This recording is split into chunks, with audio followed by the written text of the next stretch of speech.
Thank you, Teddy. And as Batya said, a big thank you to Teddy and to Aviva for putting together all these wonderful events that we have. And it's great to have Ilana on board this evening. Ilana and I are at school together in the same class and been in touch since our school days.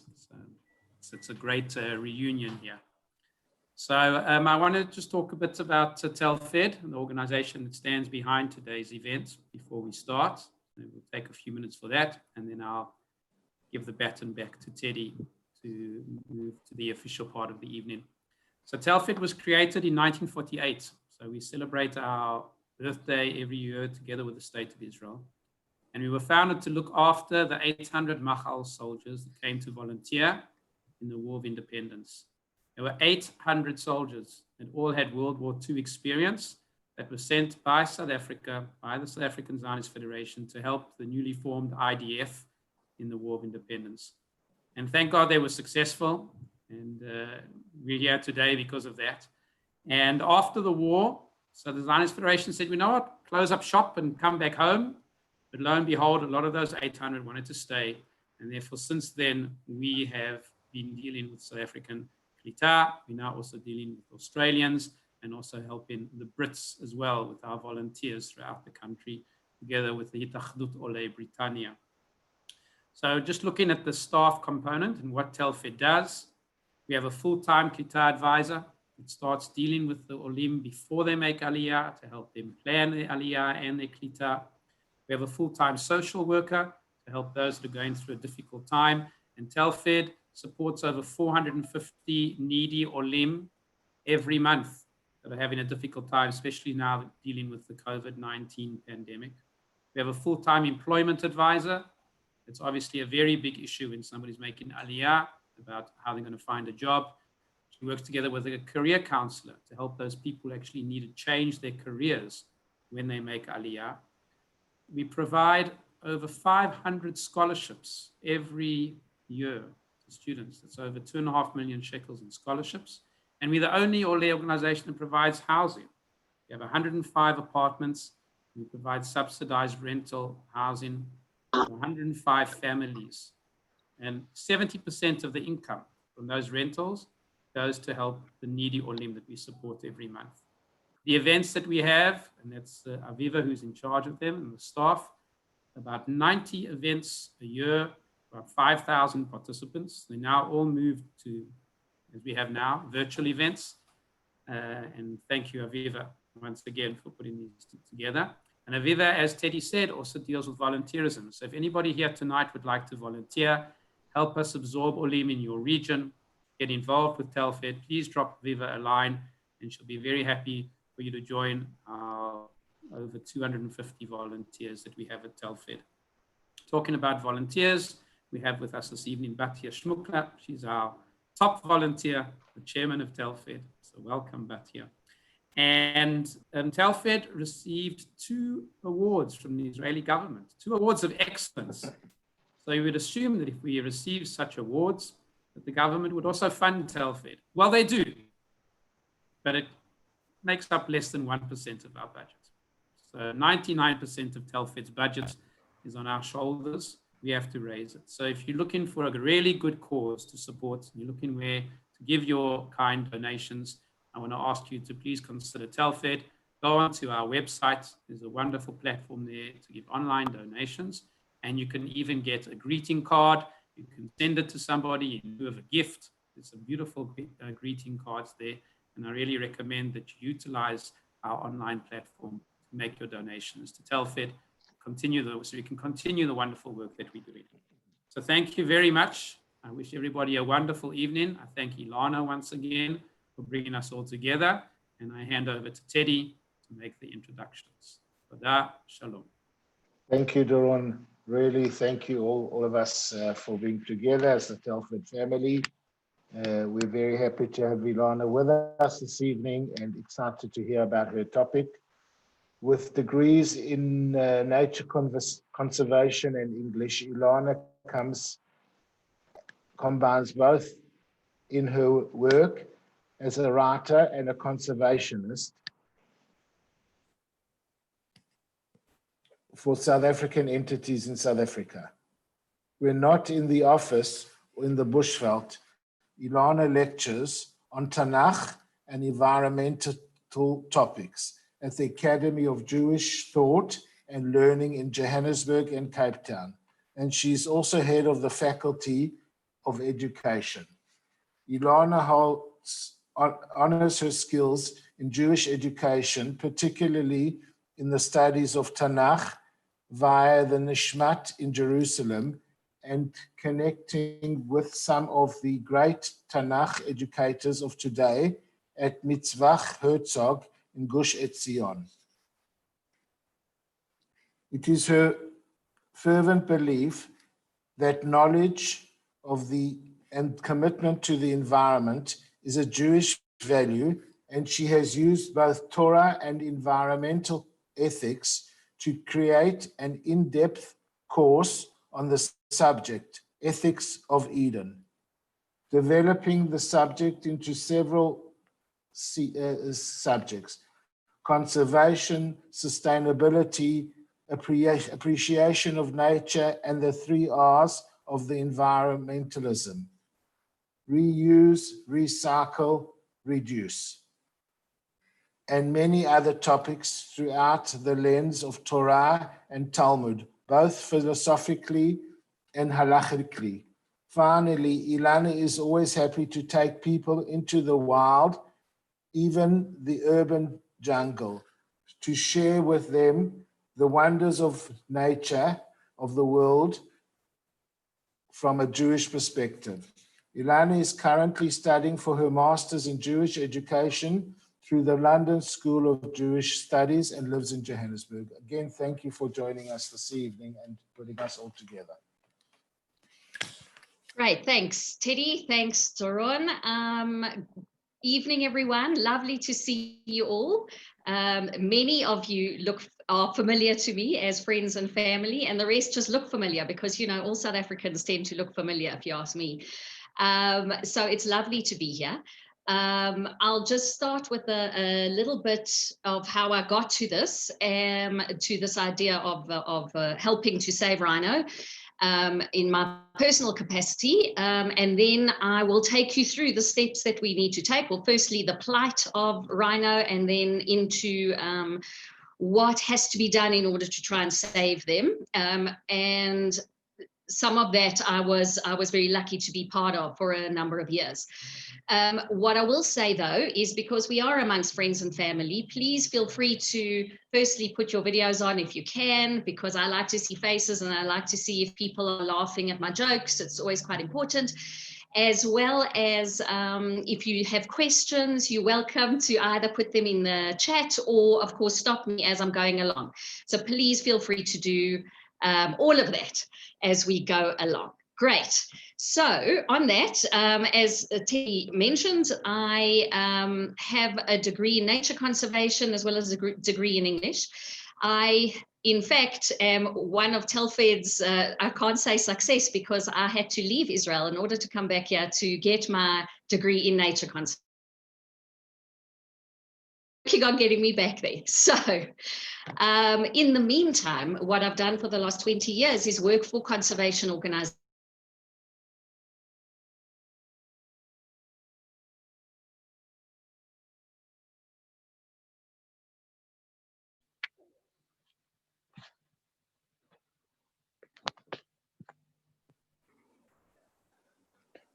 Hello, guys. I don't know if it's just me. It seems to have frozen over. Maybe it's Ilana's internet. Aviva, do we have any way to know what's... Yeah, it seems like Ilana's internet connection. So I'll just wait for her to reconnect. And this advert brought to you from Eskom. Well.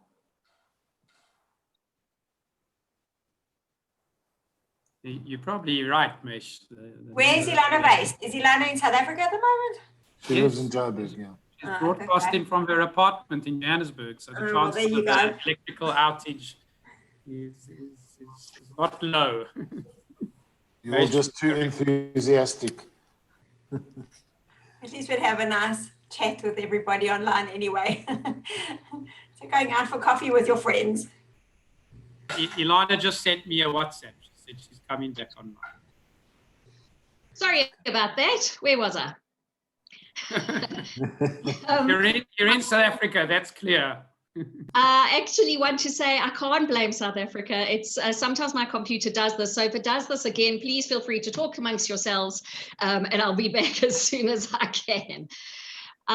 Okay, so as I was saying, I was able to be involved in moving a rhino, and so I'm basically going to show you a little bit about that as we go along. All right, so what I'm going to do is I'm going to share my screen, and let's get going. Right, so how to move a rhino in 20 easy steps. Not really that easy, but we'll see as we go along. But let's first start with some sobering facts. Here's just a few. A lot of the latest information is on the website called Save the Rhino International. Some very sobering ones, that every 12 hours a rhino is poached, and there are less than 80 animals left in the wild of two rhino species. These are not the African rhino species. These are the Asian ones.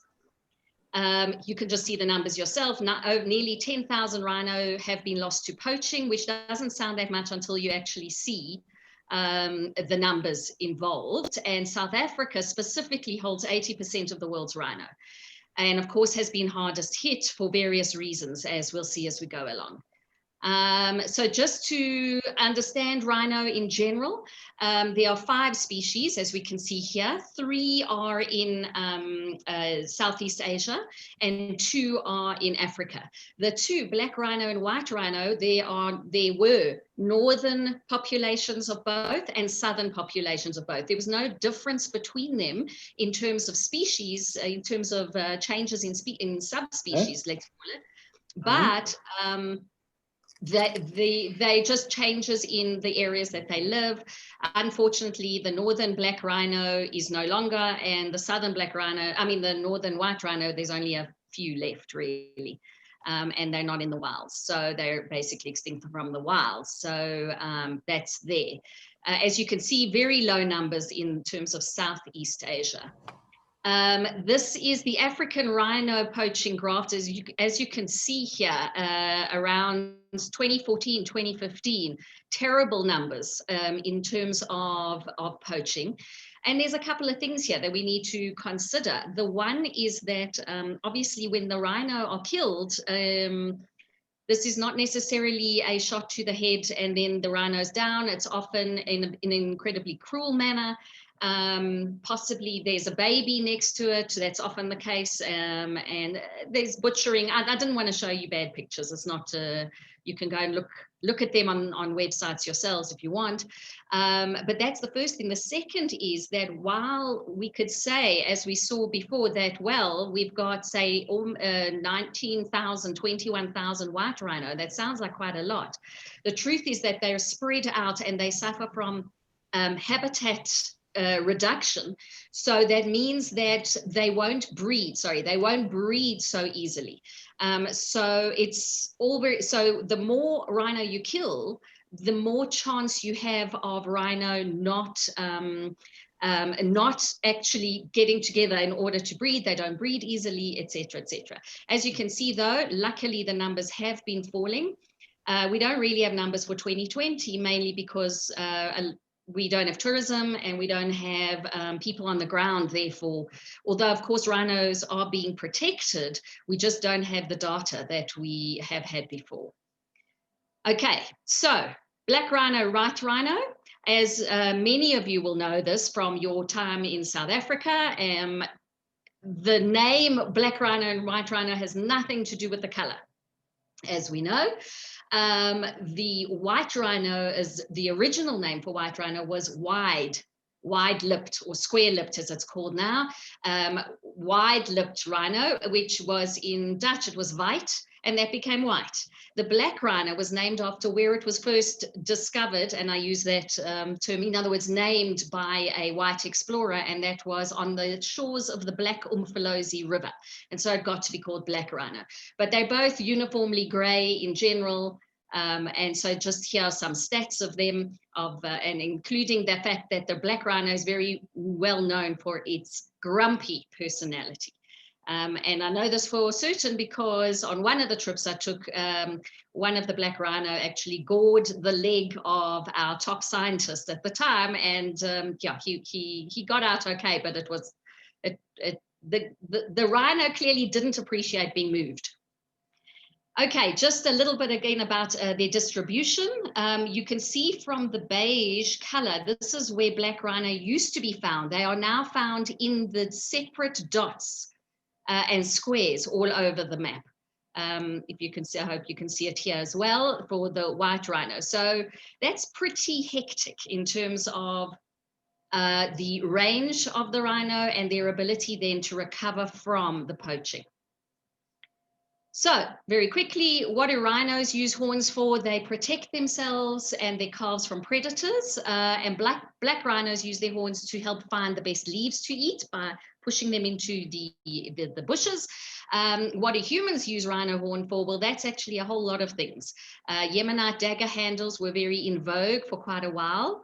Chinese traditional medicine, what's quite important to note is that this is not for aphrodisiacs. A lot of people have this idea, but in fact, it's for things like tummy aches and headaches. And I know this also because my Chinese friend would tell me how when she was growing up, if she had a tummy ache, her mother would give her a little bit of powdered rhino horn. And whenever I ask her if it works, she said yes. And then I say, but it's like chewing your nails, because as we know, rhino horn is actually keratin. It's made of keratin, which is the same substance as your nails. But regardless, it's still very big in China as traditional medicine. A few years ago, though, it became known as a cancer cure in Vietnam. And this, of course, was a terrible thing to happen because it's not true from a medical side, but of course, desperate people were running to pay whatever they could in order to get some rhino horn, and it's a status symbol. Again, in Vietnam and a couple of other places, people will have little snuff boxes filled with rhino horn powder. And as you can see, the price of a rhino horn, and that's 2014, it's gone up since then, $60,000 a kilo. So pretty hectic, and therefore very difficult to stop poaching when this is the kind of situation that you're dealing with. So just before we do this, is everyone good with that? Any questions? Great. Okay, so that's the bad stuff. That's really what we've been dealing with. And something that's important is for me to say at this point, just from a personal point of view, is that when I was growing up and wanted to be a game ranger, a number of people would say to me, but it's a war you can't win. And especially when it came along to the rhino situation. You know, could we win this? Could we, I mean, we were just watching rhino being killed day after day after day. And it became a very hard situation to say, well, you know, what do we need to do in order to try and solve this? And do we? Or do we just let the rhino go swiftly into the night, like the dodo and other animals? And I always used to tell anybody who would listen that I wasn't going to allow this to happen on my watch. I was going to do whatever I could in order to try and help. When it came to my own personal side of things, I was involved with the writing of various programs and projects, and I was also lucky enough to actually go and help move rhinos. So that's what we'll show you coming up. Okay, so how do we stop the slaughter? So there's a number of things. Firstly, legislation in the various countries. The countries in Southern Africa have progressively been adding fines and prison sentences to people who are caught poaching rhino. But of course, you also need non-corruption to be a factor. And in South Africa, as you all know and love, non-corruption is not a thing. So, well, we're getting better. We're getting better. And so, so that is two sides. That's on the more legal side. Dehorning, that's what I'm showing you here. These rhino are in Rietplay Nature Reserve. I don't know if anyone has ever been to Rietplay. It's just outside Pretoria, lovely little nature reserve where they have quite a number of rhino, but they have to, I don't know if you can see it over there, but their horns have been chopped off. They have to chop them off every 5 years or so because they grow pretty much almost to full length again every 5 years. The truth is they have to do it more often because the minute there's even a little bit of rhino horn left on the edge of the rhino's nose, poachers are still going to come and take even that little bit because, as you saw, it's a huge amount of money that you can get even for a little bit of rhino horn. However, Namibia is famous for having dehorned every single one of its rhinos. It's a long job, it's expensive, and of course it has to be redone time after time. Anti-poaching units have been growing. Kruger, for example, has had to work very hard to get a good anti-poaching unit. 24-hour security is an interesting one, for example, in Zambia, where its rhino were poached out by the 1970s, and they brought back about 5 of them, 5 or 6. I think it was 5 years ago, and they pretty much are followed by these soldiers from the Zambian army for 24 hours a day in order to try and make sure that they're not poached and killed. The idea of a legal horn trade is very controversial, but a lot of people are talking about it, including wildlife conservationists, to say, well, if you took a whole lot of rhino, made them domesticated, kept them in a kraal, in a boma, and cut their horns off every few years, surely that would work. China's considering it, actually. And the final one is translocation. Move the rhino from a place where it is not safe to a place where it is safe. So that's pretty much the options that we have. And of course, you can do a number of variations and connections. All right, so let's begin. The first steps are preparation. So in terms of preparation, the first thing you have to do is make sure that the place you'd like to host your rhino is ecologically suitable. In other words, it has the right climate, the right vegetation, water, and other requirements. So, that's the first thing. You also need to check that rhino have occurred there historically.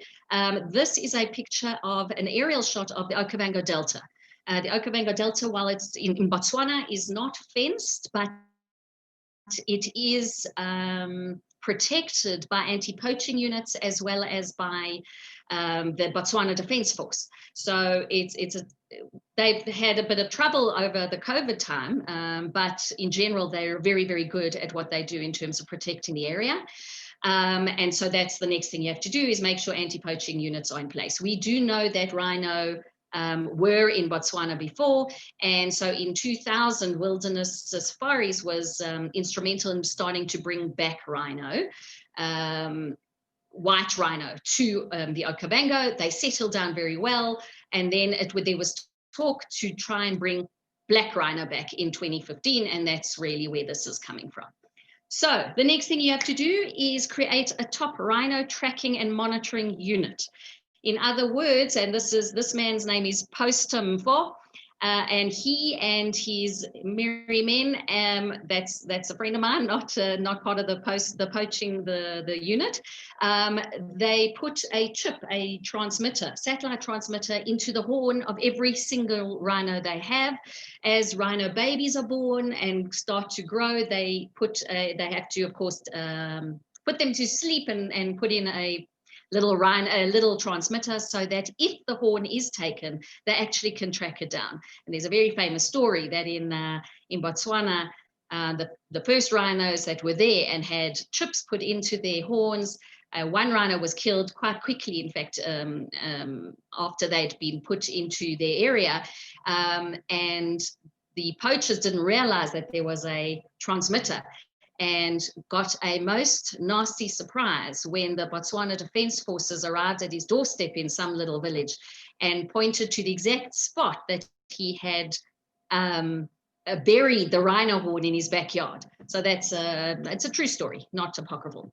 Okay, so that's what you need to do. And this rhino unit then has to travel the length and breadth of the area, monitoring rhino every single day.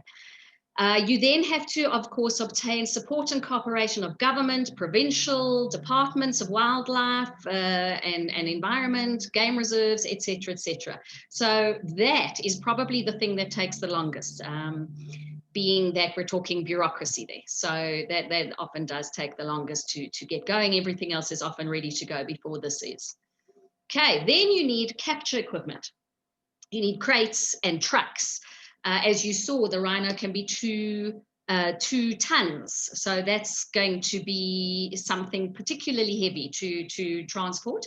You need a helicopter, you need transmitters, you need medical kits. You need a top wildlife vet who can dart the animal. This is not as easy as it sounds. The vet has to be able to see how much of what's called M99, the sedative, needs to go into his darts. He needs to do it properly. He needs to be quick, he or she. And in fact, the truth is that sometimes when the vet is not on top form, the rhino is the one that suffers, and there have been deaths. There weren't deaths in these particular translocations, but there have been. And then, of course, you need a lot of money. You need money for all of the above, as you can imagine. And in 2015, when Wilderness Safaris moved some 20 rhino, we generally don't give the numbers, because if I gave you the exact numbers and exactly where they are, I'd have to kill you, because we've got to keep mum about all this kind of thing, because in fact the poachers watch the conservation websites, they watch the ecotourism websites, and you can tell very quickly as soon as any website, any company puts out there that there's a rhino or that they're moving rhino, the chatter picks up in terms of the poaching and organized crime syndicates and things like that. So what was I saying? Yes, so 20 rhino or so were moved into Botswana, and it cost 10 million rand in order to do that. And even though that might not be as much in dollars or shekels, that's still quite a large amount. Right, now that you've done that, you need to locate a rhino population that is in trouble. And obviously that doesn't take much, because many of them, certainly in the last few years, have been. These are often in parks or reserves that are struggling with being able to protect them. And in fact, Wilderness Safaris had people coming to them saying, please buy my rhino, please take them, I cannot protect them. So that's, was quite sad, but that meant that we actually had many rhino to choose from in order to take through to Botswana.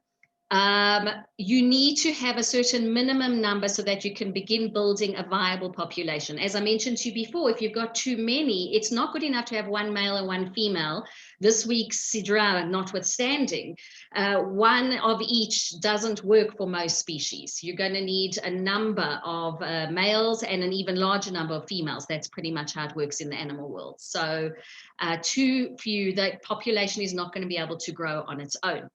And then you have to make sure that when you do this, it's not too hot and not too cold. So you have quite a small window of opportunity in order to do it. And if you're busy waiting for permits from governments and things, that's pretty much what happened for about 4 years. We kept missing the windows of opportunity because we didn't have a paper or a permit, and then it got hot. It got to summer, and so we couldn't actually do the job. Everyone good? Questions? No? Cool. Right, so next steps then, moving out. This is the fun part. So first what you have to do is you have to bring everything that you've now gathered to the park or the reserve in question. In the one translocation that I was involved in, this was in Kruger. and we were around Satara. We had to bring all the equipment to an area close by Satara camp. We were taking rhino to the north of Kruger. So it wasn't moving them into Botswana, but rather moving them to the North Papuri area, for those of you who might remember, or Punda Maria, that area. So you have to get it all together. Then the helicopter takes off and circles the area until they find a rhino, and then the vet, of course, has to dart it with a sedative. So the minute you hear that, those of us on the ground, we're sitting there waiting to hear over the radio, and the minute we hear the vet and the helicopter saying it's in that direction, and you immediately jump onto trucks, well, you're all in the trucks, and you bump along the roads until you get to the nearest point where you're closest to where the rhino is lying down, and then you have to run through the bush. And I must be honest, running through the bush, I thought, gosh, wouldn't it be funny if lions arrived at this point? Because we really did look like prey animals, pounding our way through the bush, having to avoid thorn trees and rocks and all sorts of things. So as the dart takes effect, the pilot radios the ground personnel, and off we go to where the rhino is. So here you can see the rhino here with the head of the Wilderness Environmental Department. And as you can see, they cover the face of the rhino in case he does open his eyes a bit blearily, so just to keep him calm. Everything gets measured, blood gets taken, and of course, they need to check the health. If the rhino is too old or is not healthy, then in fact, as you can see here, if the rhino is not suitable, wake it up and go back to step 11. If not, and everything's well, then all good, and we can now start to move this rhino into the truck. So of course, to do that, you have to wake him up. So it's a pretty interesting picture. I think you'll agree. This is a lot of people pointing this poor rhino at the truck. So you have to give him a little bit of wake-up medicine, not too much though, not too much, because otherwise that rhino is strong enough to either just get away. They can run at 55 kilometers an hour, or of course turn around and, as I say, show his displeasure at those of us who are trying to do good. So as you can see here, they are still trying to get that rhino. This is another one trying to get the rhino into the truck. Sometimes there's a bit of a walk, of course, to the where the truck is, or the truck manages to pound its way through the bush in order to get as close to the rhino as possible. So once the rhino's in the truck, give him a little more sedative just to calm him down. And the truck now drives not too fast and not too slow to a pre-prepared boma. So we all know what a boma is, right? A boma is an enclosed area. The name comes from Kenya, actually, but it's an enclosed area that was usually for cattle or goats, you know, that the local people would place their cattle, their goats in at night so that the predators wouldn't get to them. So the word has now come to be used for, obviously, for something like this, where the rhino now chills. There's at least 6 weeks where the rhino now stays. So this is a boma in South Africa, right? It's not a boma in Botswana yet. In terms of the moving, when we moved the rhino from central Kruger to northern Kruger, that was okay. We just took them straight up and put them in a boma in northern Kruger. But here, the rhino is kept in South Africa.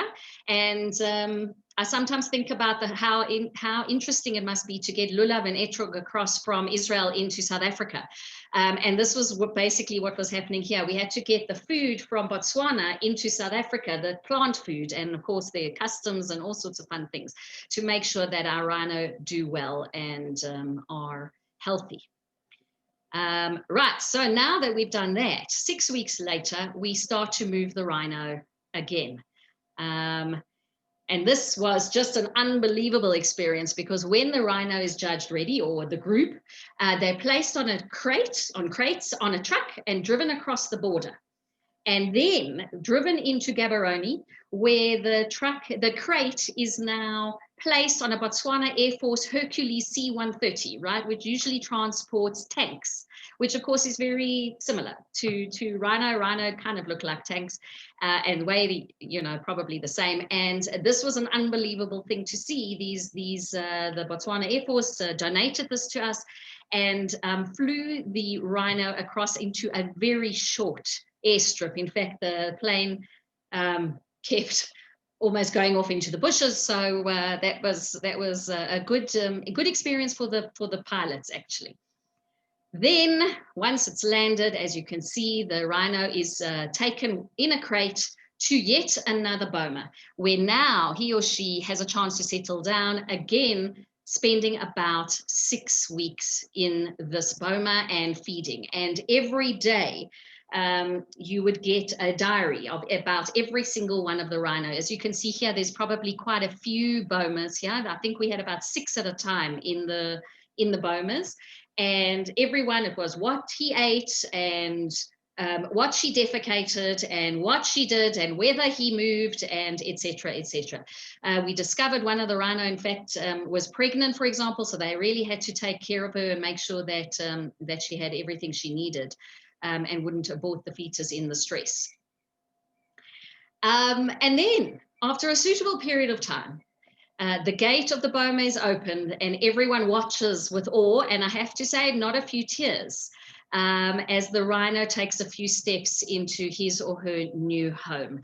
As you'll notice here, the humans, once they've opened the gate, they very quickly have to jump up away from the Rhino, because as I say, the Rhino himself or herself is quite happy to gore anybody in his path. He's grumpy, he's had a long day and a long few months, and but the sight of seeing these Rhino as they take a look around and jog off into the bush is one of the greatest things I've ever experienced. And as I say, you do get a bit teary, I must say. And this is, I believe, Uma Thurman, who came out to help us do the Rhino thing in exchange for a little bit of cash. And then step 20 is do it again and again until you have them all there. And as you can see, this is taken from the front of the monitoring truck. This is a Rhino whose name is Sergeant. Sergeant was one of the first white rhinos. Notice here, this is a white rhino. If you look back at this one, you can see this is a hook-lipped rhino or a black rhino. So Sergeant was a rhino that came along in 2002 into Botswana and has happily lived there and produced many young and lived happily ever after, I guess you could say. So that really is the story of how one does this. It is time consuming, it is expensive, it is stressful, not least for the Rhino, but also for the people. But it's worthwhile. And I think it's worthwhile at a number of levels. As I say, one of them is if we have the chance to save a species, I think we should. And this is a Rhino footprint, by the way. So just for the next time you're walking somewhere and if you see this, then you'll know there's a Rhino in Ranana or wherever. That sounds quite cool, a Rhino in Ranana. Maybe we should think about that. In the meantime, the point is, and as a Jewish game ranger, I guess, and an observant one who loves Tanach, as you've heard, for me, this concept that there is no, I cannot see why one shouldn't do this. In fact, the opposite. And we had this, of course, in Breshit. This is Genesis chapter 2, verse 15, which is all Jewish environmentalists like this particular verse, which is that the Lord God took the human being and placed him or her in the Garden of Eden to work it and to guard it. And the idea being, of course, that La'ovda is to work the land and to gain benefit from the planet on which we live. 100% we should. But at the same time, Lishomra is, of course, Lishmor is something that says to guard something that is precious, that can be lost. And so for me, this has always been my, I guess, the way I've always seen what I need to do in the world is to try my best to ensure that I have done my part in guarding and protecting and helping the species that we share our planet with. They're beautiful, they're magnificent. The rhino is only one, of course, just one of the many myriad species that we have. You only have to watch the latest David Attenboroughs to see, and all the David Attenborough shows to see just such amazing creatures. So if we come back to us, so that's great. I got to do something like that. For those of us in Israel, there's a couple of things you can do. You can donate, and I've just put one particular organization, but of course that comes after Telfed, Doron, I know. However, for those of you who would like to be involved, this is the website, and it's you have to obviously be careful that the bona fides are bona fide. So just take a look at this one, or of course the Endangered Wildlife Trust of South Africa. But of course there is wildlife in Israel, and let's not forget them. And I think there's some work to be done there that hopefully we can all get together and enjoy the wildlife and protect it. So that's really how you move a rhino. Don't try this at home, but that's pretty much how you do. So let's see. So please feel free to heckle. Sorry, I didn't say that. Thank you. Thank you. You're allowed to heckle. For sharing that experience. There are some questions in the chat. Somebody asked you whether the rhinos don't need it all their things. So I don't know if that's great. So great question. It's a really interesting point, because in fact we don't know enough. What we think is that rhinos don't necessarily need their horns. As we said, they do need them to protect themselves against lion. But because the number of lions that really will try to go against a rhino are infinitely less than the number of poachers trying to get rhino. So it's sort of a, what do you call it? You kind of have to weigh it up. So that would be the one thing. I think the interesting thing is, and there's been some research now being done on this, is whether do the horns have some kind of social side to them? In other words, are the lady rhinos saying, oh, that's a lovely big horn? Or is it rather, or does it have nothing to do with the different rhinos sort of sizing each other up? It doesn't seem like it has any effect on them. Besides, as I say, the possible protection, it doesn't seem like they need it really to survive in the wild. Why they then have it, don't know, but that's pretty much that. So does that answer the question, Cindy? Yeah, great. Okay, Ilana, you asked, am I a vegetarian? Yes, I am. I'm a pescatarian, actually. I do eat fish, but I'm working on that. I have to say, though, that I was one of the biggest carnivores you'd find, and I didn't change because of nature conservation, but because of other reasons. So there you go. Fantastic. So, and that's there's another nothing like biltong. You can't take it away from anywhere. There's nothing like it. Ilana? Yes. Can I ask a question? Go for it. Go for it, Barry. Do they live as families? Do they live as herds? Are they individuals? How does it work? And how do they look after the young? And is it traumatic to move them one by one? Okay, great question. So black rhino are generally, what do you call it? I've just gone blank. They live alone. Solitary. Solitary, yeah. Solitary. That's it. Thank you. Solitary. They're pretty much on their own. They don't like to mix. And the only time you'll see two together is obviously if two are mating, or if you've got a mother with a young. The young will stay with the mother for about 2 years. And then he gets sort of pushed off, and the mother will go off and mate again, hopefully, and have another young. So in terms of black rhino, that's not a problem with getting them, with catching them one by one, keeping them in crates. In fact, it's better that way, because otherwise they tend to kill each other. So if they're kept in an area, in a boma altogether, it's going to be bad news. When it comes to white rhino, they're more territorial, and they do tend to hang out together. And in fact, the collective term is a crash of rhino. So just there you go. That's an interesting point. So they'll often be together in smaller groups of 5 to 7 or thereabouts. However, even capturing them and taking them, say, to Botswana, we went for individuals and then took those individuals. So we didn't wait for them to be in a group and then try and handle a whole lot together, because I think we just weren't built for that at the time. And the same in Kruger's. We literally found one on its own and took that one, took them separately. And they're okay with that. You know, they're not very social, even the white rhino. So it wasn't too much of an issue. White rhino, also the youngsters stay with the mothers for also 2 years, 3 years perhaps. And how long do they live for?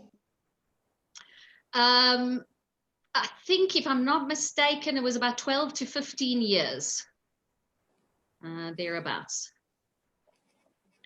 So probably possibly a bit longer, obviously, in captivity, but life's rough in the wild, so it'll be less.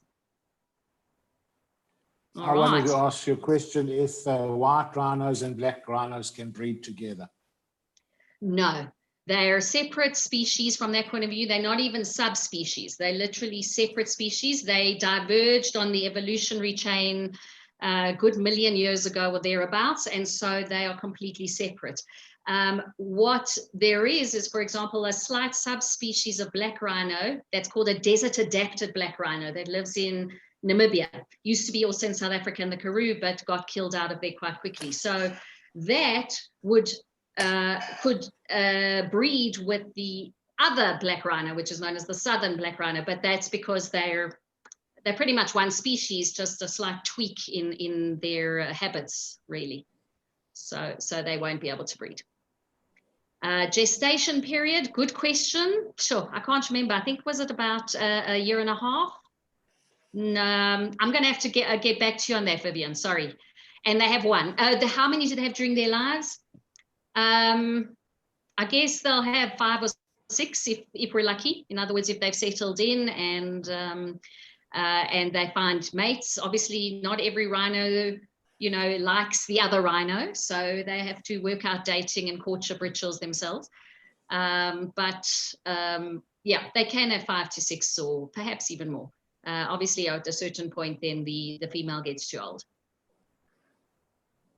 Any other questions? Fascinating. Guys, open up your screen, share your videos, and ask your questions. Although these were all very good, and glad you all enjoyed. From what I can see in the chat, I'm really. I have a question. Louise. Yes. Louise. You said, you know, you spoke about the lifespan, and you said maybe you thought the gestation period was about, you know, a year to 18 months. Actually, is there a chance that the mother could have a baby of like a year old and fall pregnant again? Good. Yeah. So really how it works is that when a baby is with a mother, and this happens, for example, in many of the species, many of the mammal species, I guess, that where there's one young, is that the youngster obviously is weaned after 6 months, begins to eat grass, for example, for white rhino, bushes, browse for black rhino. As long as the youngster is with the mother will not accept the advances of any amorous males coming on the scene. So that's pretty much so. For those 2 years, she will not mate necessarily. Mm-hmm. I mean, I'm sure it does happen occasionally, but in general, that's not going to be the case. So then she'll only once she's chased away her young to go and fend for himself, you know, that's then it will occur. Yeah. But I'll get back. I have to get back to you on the actual gestation period, because I'm not sure that I know. Anyone can Google. Anyone can Google. So, Vivian, you asked, yes, I'm very passionate about rhino. I'm actually passionate about almost every animal, as well as trees. So I'm very passionate about nature in general. And I don't think I could say what my favorite is, but yeah, it all works for me. Birding. Love birds, love coming to see the birds in the Khula Valley. So, yeah. Ilana? Martha, you had a question, yes. Sorry, there was another question. Louise? Hi, it's Cindy. Oh, Cindy. Yes. Hi. How many rhino, or maybe you said it and I missed it, but are usually moved at each time you do a rhino transport? Rhino roundup. Rhino roundup, yeah. I'm just trying to think back. Generally, you can't do more. I wouldn't. It's really up to you, the money you've got, and therefore the amount of equipment you've got, to be honest. So, you know, if you've got 2 helicopters, you can be doing 3 or 4 rhino. I mean, you want to do the rhino as quickly as possible. So I'm just thinking when we were in Satara, we got 5 rhino in a morning. There was 1 rhino that we decided not to take, and then so there were 6 that went down, and then we took 5. But that's because that's the money we had. And the equipment we had. So I guess, you know, how long is a piece of string? It would be great if you could take 20 at a time, great, but that just depends. Anything else? I have a question. Hello. Yes, hello. Are these moves usually government funded or privately funded? In Africa, privately funded. So we raised funds, and as I say, it actually took us quite a while to raise funds, but we actually, the Wilderness Safaris has a trust, and the trust went out and raised funds specifically for this, as opposed to the other projects that it's involved in. And so, as I say, it managed to raise 10 million rand, and therefore we could take a 20 black rhino, which was the minimum that the scientists tell us we need in order for a viable population, you know, so. Cool. I just have another question. Yes, Louise, go on. It seems like you physically go out on these trips to catch the rhino, and it looks, I mean, physically, it's a huge job. You know, how much do you partake of it? I mean, quite frankly, I wouldn't be able to. I mean, you know. Right. Well, the last time I went was a few years ago, but you're right. I mean, there's a whole team, and I just nagged a lot until they let me go. But you know, not everyone could, obviously, you need a team which has vets and lots of strong people. I was not one of the people pushing the rhino. They told me I was useless and that I should sit at the back and write notes. I did get to draw blood and do a few of those other funky things, but aside from that, I sat back and watched and, you know, cheered the team on. And managed to get into helicopters and things whenever I could. So to be honest, I wasn't really, I wasn't actually the one at the rhino's bum. Yeah, it must have been a great experience. Beautiful experience. Amazing. Beautiful. Wow. So sweetie, but beautiful. Is there a hierarchy? Thanks, Martha. Is there a hierarchy? Do males compete for females? Sometimes, yeah, not a lot. So there's what you've got with white rhinos, you have territories. The males have territories and the females have home ranges or territories, and they overlap. And so where they overlap, those males will then basically have the charge of the females in that particular area. Sometimes you'll have males sort of going at each other, and that's where presumably the horns might come into the picture. But in general, no one's seen a lot of that, really. The older ones usually chase off the younger ones pretty quickly. So that's pretty much how that happens. What is interesting is that all these rhino have what's called a midden. Rhino midden is an area where the rhino come and defecate, and then they leave their scent, obviously, on the urine or the feces, and then they kick it so that it actually, you know, sort of becomes this little pile of what looks like grass, really. And the fascinating thing is that is just like email. It's because in fact, other rhino will come in and say, oh, George has been here, he wasn't feeling so good, this one's here, she's ready to mate. And so they have this amazing communication system that takes place through the nostrils. It's actually through a specific organ called the Jacobson's organ in the nostrils. But the point is, we don't know what they're saying. And we pride ourselves as good communicators, but there's some amazing stuff out there in the world. So that's, I thought, a fun thing for you to know. And do young males mimic older males like elephant? Not really, no. They're not of the sort of intelligence level, shall we call it, or the complexity of social hierarchy that the elephants have.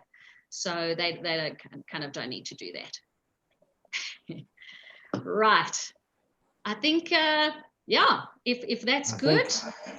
Everybody's had a wonderful experience, and thank you for sharing that experience. Thank you so much, Ilana, on behalf of Telford. Wow, that was amazing, and I know I learned a lot. So thank you so much. Absolute pleasure. Thank you so much for joining me. It's wonderful to be with you. Thanks, Lana. Thank you, Ilana. That was fascinating. And Thank it's you great so to see much, you. guys. Before you all go, I do want to remind you of an upcoming event on Thursday, this coming Thursday, with United Hatzola, Home Hacks to Save Lives. So I hope you'll all join us on Thursday. And Telford is having a quiz. We're having a quiz to commemorate Yom Aliyah. It's going to be on Sunday night.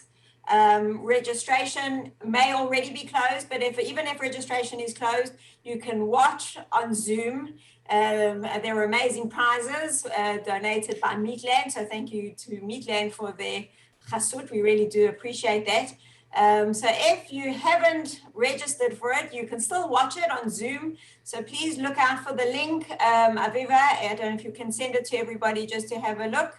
Yes, so you can see it on our events page as well on the website. And like Batya said, it's actually registration is full to participate, but you can sign up as audience so you can enjoy the event on Zoom.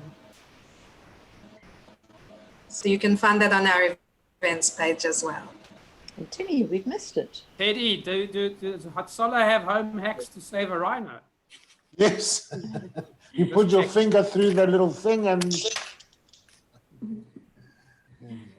So thank you. Looking forward to seeing you all at future Telford events and as volunteers at Telford too. Thanks, Ilana. Good day, Ilana. Ilana, we're looking forward to the next one. You do have veterans already online, and if you would like to do one, it would be Thanks, great. guys. Tot ziens. Thanks, everyone. Have a good night. Bye. See you, Lana. Yes. Yeah, the organization is also there.